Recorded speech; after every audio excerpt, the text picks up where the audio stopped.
Как може да премахнете пин кода на вашата SIM карта? По случай, ако сте въвели много пъти грешен пин код, ще трябва да откриете PUK кода, който е в бланката, през която премахнете вашата SIM карта. По подразбиране, в повечето оператори пин кодът е 4 пъти 0 или 1, 4. Сега нека да ви покажа как да премахнете пин кода от вашата SIM карта. Влизате в настройки, пускате малко по-надолу, откривате пароли и сигурност. При вас може да пише защита или заключен екран, след който избирате опцията за сигурност и тук ще трябва да изберете SIM картата, която е заключена с пин код.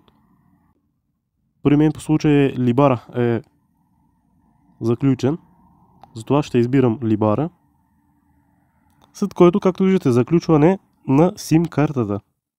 Това трябва да бъде изключен. За да го изключим това, сега ще ни изисква да въведем пин кода на тази SIM карта.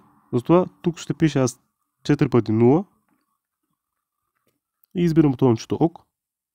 И вече, след като се включи телефона или се вкарваме SIM картата в друг телефон, няма да ни изисква пин код.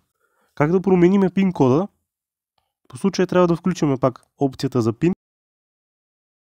Тук пишеме текущия ни пин код, която е 4 пъти 0. Избирам ОК. След който избираме промяна на пин.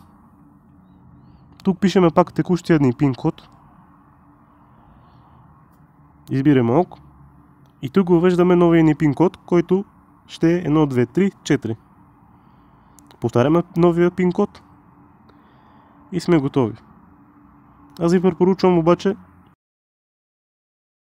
да изключите пин кода си. Ако ви харесва и проработил, може да харесате това видео и да го запазите, защото не се знае кога ще ви потребва. И може да наследите за още подобни видеоклипове и до следващото видео.